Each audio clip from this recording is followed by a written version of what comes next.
안녕하세요. 학원혁명 채널입니다. 학원 운영에도 생애주기가 있다는 사실 알고 계셨나요? 마이클 거버의 사업의 철학에 따르면 사업은 유아기, 청소년기, 성인기처럼 단계별로 전혀 다른 문제와 과제를 안고 있답니다. 오늘은 학원 운영을 세 단계로 나누어서 각 단계에서 어떤 문제가 나타나고 어떻게 해결하면 좋은지 구체적으로 말씀드리겠습니다. 유아기, 원장님 혼자서 다 해내야 하는 초창기. 청소년기, 학생도 늘고 직원을 채용해 팀이 생기는 시기. 성인기, 학원이 어느 정도 안정되고 새로운 도약을 꿈꾸는 단계. 내 학원이 지금 어디쯤인지 생각하면서 들어보시면 더 도움이 될 거예요. 먼저 유아기입니다. 학생 수가 많아야 20에서 30명, 원장님 혼자서 수업부터 청소, 상담, 홍보, 재무까지 모든 걸 떠안고 계시는 상황이죠. 첫 번째 문제, 원장님이 무조건 혼자 다 해야 해요. 잠시라도 몸이 아프거나 다른 일이 생기면 학원 운영이 멈춥니다. 두 번째, 매뉴얼이라고 부를 만한 게 전혀 없어요. 재무나 학생 관리 같은 게 즉흥적으로 이루어지다 보니 조금만 변수가 생겨도 우왕좌왕하게 됩니다. 세 번째, 마케팅이 너무 부족합니다. 수업만 잘하면 되겠지 하고 입소문만 기대하는 경우가 많거든요. 네 번째, 소통 채널이 불안정해요. 학부모나 학생이 갑자기 질문하면 원장 혼자 대응해야 하니 일손이 모자랍니다. 다섯 번째, 장기 계획이 없이 그냥 일단 운영부터 해보자는 상태라 학생이 늘어나면 그때 가서야 혼란이 커집니다. 유아기는 사실 열정 하나로 버티는 시기이긴 한데요. 금방 지칠 수도 있으니 기본적인 시스템은 꼭 만들어두는 게 좋습니다. 첫째, 기초 매뉴얼부터 간단히라도 만드세요.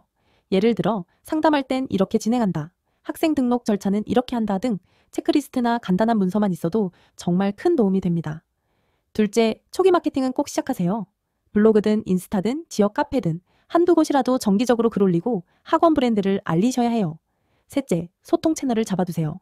단체 카톡방이나 카카오톡 채널을 만들어 공지 일정을 한 번에 전달한다든가 상담 예약제를 도입해 쏟아지는 문의를 효율적으로 처리하는 거죠.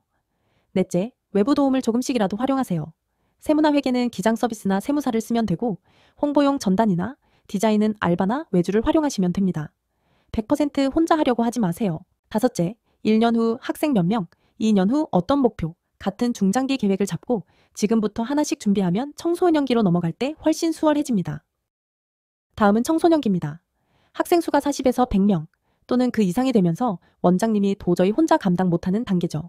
그래서 직원, 강사를 채용합니다. 그런데 문제는 첫째, 일단 사람은 늘었는데 누가 뭘 어떻게 담당해야 할지 분명치 않다는 거예요.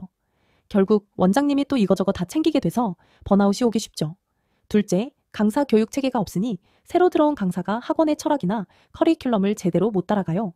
수업 품질 편차가 커져서 학부모 불만이 높아질 수도 있습니다. 셋째, 재무나 마케팅은 여전히 유아기 수준을 벗어나지 못해서 매출 비용을 제대로 파악 못하거나 홍보가 중구난방일 수 있습니다. 넷째, 직원 강사 간에 소통 채널이 따로 없으니 이거 누가 해야 해? 하는 역할, 혼선이 터지고 책임 소재로 갈등이 생겨요. 청소년기 학원은 조직화가 핵심입니다. 여기서 시스템을 제대로 잡지 못하면 원장 혼자 폭주하다가 번아웃으로 학원 문 닫는 경우도 많거든요. 첫째, 조직도를 명확히 하고 매뉴얼을 더 세분화하세요. 예를 들어 원장은 기획, 관리, 최종 의사결정 담당, 대표 강사나 교무부장은 교육 총괄, 강의 품질 관리 담당, 행정 직원은 사회 상담, 재무 출납 담당. 이런 식으로 각 역할과 권한을 문서로 정리해야 합니다. 둘째, 정기회의와 소통 채널을 마련하세요. 주 1회, 격주 1회라도 팀 회의를 해서 이슈를 공유하고 카톡방 같은 메신저로 빠르게 소통할 수 있어야 합니다. 셋째, 강사 교육 평가 체계를 도입하세요.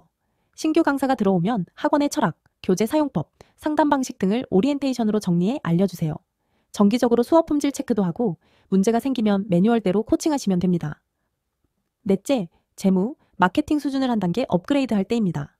매출 비용을 월별로 엑셀이나 ERP에 기록해 분석하고 SNS 지역 광고, 온라인 광고 등의 효과를 수치로 확인하세요. 다섯째, 원장님이 모든 결정을 다 하려 하지 말고 담당자에게 권한 위임을 좀 하셔야 합니다. 그래야 원장님이 오래 버틸 수 있고 학원도 더 크게 성장합니다. 마지막으로 성인기예요. 학생 수도 안정되고 원장님이 잠깐 자리를 비워도 학원이 잘 굴러가는 환경이 잡혔을 수 있죠. 그런데 이 단계에서도 문제가 있어요. 첫째, 안정, 이꼴, 정체라는 함정입니다. 아, 이제 잘 되니까 굳이 뭘 더 바꿀 필요 없어 이렇게 생각하다가 시장이 바뀌거나 경쟁자가 생기면 뒤처질 수 있죠. 둘째, 조직 내 리더십 문제가 불거질 수 있어요. 팀장, 실장, 대표 강사가 생겼는데 서로 목표나 생각이 충돌할 수도 있고 탑다운 방식만 고집하면 조직이 경직될 수도 있죠. 셋째, 확장 전략을 제대로 못 세우면 지점 확대나 온라인 강의, 프랜차이즈 같은 걸 시도 못하고 그냥 제자리에 머무를 수 있습니다. 넷째, 브랜딩 앤 ESG, 사회적 책임. 같은 고급 경영 전략을 놓칠 수도 있어요. 시대 흐름에 맞춰 브랜드 가치나 지역사회 기여도 생각해야 합니다. 성인기 학원은 이미 운영이 안정돼 있으니 이제 어떻게 더 발전하고 도전할 것인가가 관건이에요. 첫째, 중간 관리층 팀장, 실장, 육성이 중요합니다. 원장님이 모든 걸 결정하기보다 교무부장나 실장에게 권한을 분배하고 조직이 자율적으로 굴러가도록 만들어야 해요. 둘째, 장기 비전과 확장 전략을 세워보세요. 5에서 10년 뒤에 2호점을 내거나 온라인 플랫폼이나 영상 강의로 영역을 넓히거나 프랜차이즈를 만들 수도 있고요. 한 곳에 머무르지 말고 큰 그림을 그리셔야 합니다. 셋째, 브랜딩과 조직 문화를 고도화하세요. 학원의 강점과 철학을 한 번에 보여줄 수 있는 브랜드 아이덴티티를 다듬고 내부 워크숍, 팀 빌딩 같은 걸로 직원과 강사들이 목표를 공유하도록 해야 합니다. 가능하다면 지역사회 공헌이나 ESG 활동도 고민해 보시면 좋겠죠. 넷째, 계속해서 혁신을 추구해야 합니다. AI나 온라인 교육, 새로운 마케팅 기법처럼 시장 변화에 맞춰 빠르게 대응하면 성인기에서도 또 다른 성장이 가능해집니다. 지금까지 유아기, 청소년기, 성인기에 따른 학원의 문제와 해결책을 살펴봤는데 정리하자면 유아기, 원장 1인 의존, 시스템, 매뉴얼 부족을 기초 매뉴얼, 간단한 외부 협력, 중장기 목표로 해결합니다. 청소년기, 팀 구성, 강사와 직원 관리, 원장, 번아웃 위험을 조직화 역할 분담, 강사 교육 시스템으로 해결합니다. 성인기, 안정되지만 정체 위험, 확장 전략 부재를 중간 관리 육성, 브랜드 강화, 끊임없는 혁신으로 해결합니다. 학원이 어느 단계든 다음 단계를 준비하는 게 정말 중요해요. 오늘 영상을 보고 우리 학원은 지금 유아기에 해당하네. 우린 청소년기인데 제대로 시스템이 없구나. 성인기지만 발전 방향이 고민되네. 이렇게 느끼셨다면 지금이야말로 준비를 실행할 타이밍이에요. 영상이 조금이라도 도움이 되셨다면 좋아요와 구독, 그리고 공유도 부탁드립니다. 댓글에 학원혁명 서비스 안내와 함께 도움이 될 만한 자료 링크를 걸어둘 테니 꼭 확인해주세요.